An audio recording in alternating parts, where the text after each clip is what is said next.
Hello everyone, ഇന്ന് എങ്ങനെയാണ് നമുക്ക് ഹാൻഡ് എംബ്രോയ്ഡറിയുടെ റെക്കോർഡ് ചെയ്യുന്നതെന്ന് നോക്കാം. അപ്പോൾ ഇത് എൻ്റെ ഒരു ഓഫ്ലൈൻ സ്റ്റുഡൻറ്റിൻ്റെ ഹാൻഡ് എംബ്രോയ്ഡറി റെക്കോർഡാണ്.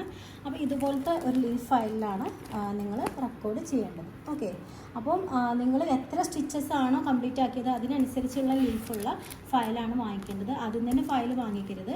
നിങ്ങൾ കംപ്ലീറ്റ് വർക്ക് ഫിനിഷായിട്ട് അത് എത്ര എണ്ണം ഉണ്ട് എന്ന് നോക്കിയതിന് ശേഷം മാത്രം നിങ്ങൾ ഫയൽ സെലക്ട് ചെയ്യുക. അതിനനുസരിച്ചുള്ള പേജുള്ള ഫയൽ സെലക്ട് ചെയ്യുക. ഓക്കെ, അപ്പോൾ ഇതിൽ നമ്മൾ ഫ്രണ്ട് പേജിൽ നമ്മൾ ഇതുപോലെ ജസ്റ്റ് ഒന്ന് ഹാൻഡ് എംബ്രോയ്ഡറി എന്ന് കൊടുത്താൽ മതി. അതിനുശേഷം നിങ്ങൾക്ക് ഇൻസ്റ്റിറ്റ്യൂട്ടിൽ നിന്ന് ഇവിടെ വെക്കാനുള്ളൊരു പേജ് പ്രൊവൈഡ് ചെയ്യും. അത് നിങ്ങൾ പ്രിൻ്റ് ഔട്ട് എടുത്തിട്ട് ഇതിൻ്റെ മുകളിൽ വെച്ച് കൊടുത്താൽ മതി. അതുപോലെ തന്നെ അതിനുശേഷം രണ്ടാമത്തെ പേജിൽ നിങ്ങൾ ഇൻഡെക്സ് സെറ്റ് ചെയ്യണം. ഇൻഡെക്സ് നിങ്ങൾ ഏതൊക്കെ സ്റ്റിച്ചസ് ആണോ പഠിച്ചത്, നിങ്ങൾ എത്ര സ്റ്റിച്ചാണോ പഠിച്ചത് അതൊക്കെ നിങ്ങൾ ഇൻഡെക്സിൽ മെൻഷൻ ചെയ്യണം. ഓക്കെ, അപ്പോൾ ഇൻഡെക്സ് നിങ്ങൾക്ക് ഒരു പേജിൽ തിരഞ്ഞിട്ടില്ലെങ്കിൽ അതിൻ്റെ മറുപുറത്തൊക്കെ ആയിട്ട് എഴുതി സെറ്റ് ചെയ്യാവുന്നതാണ്. ഇനി ഈ എഴുതിയ ഇൻഡെക്സ് പ്രകാരം നിങ്ങൾ ഓരോ സ്റ്റിച്ചസും പിക്ചറൈസ് ചെയ്യണം. അത് പിക്ചറൈസ് ചെയ്തിട്ടുള്ളത് ഇതുപോലത്തെ ഒരു A4 ഷീറ്റിലാണ്.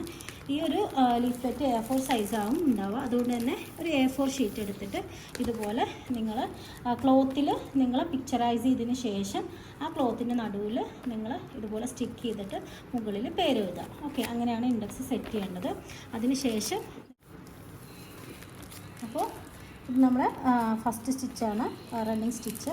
അതുപോലെ നിങ്ങൾ പഠിച്ച ഓരോ സ്റ്റിച്ചും ഇതുപോലെ പിക്ചറൈസ് ചെയ്യാം.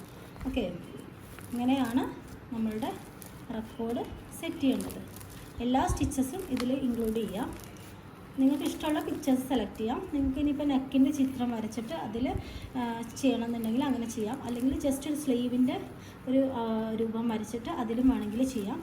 നിങ്ങളിഷ്ടമുള്ള പിക്ചേഴ്സ് സെലക്ട് ചെയ്യാം. നിങ്ങൾ ഏത് സ്റ്റിച്ചാണോ ചെയ്യുന്നത് അതിനനുസരിച്ചുള്ള അനുയോജ്യമായിട്ടുള്ള പിക്ചേഴ്സ് സെലക്ട് ചെയ്തിട്ട് ഇതുപോലെ നിങ്ങൾക്ക് ഫയൽ സെറ്റ് ചെയ്യാം.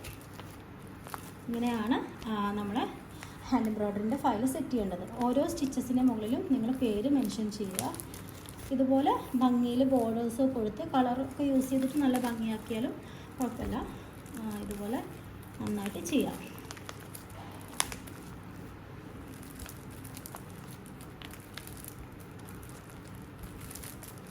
നിങ്ങൾ എത്ര സ്റ്റിച്ചാണോ പഠിച്ചത് കംപ്ലീറ്റ് ആയിട്ട് ചെയ്തിട്ട് ഫിനിഷ് ചെയ്യുക. ഇങ്ങനെയാണ് റെക്കോർഡ് സെറ്റ് ചെയ്യേണ്ടത്.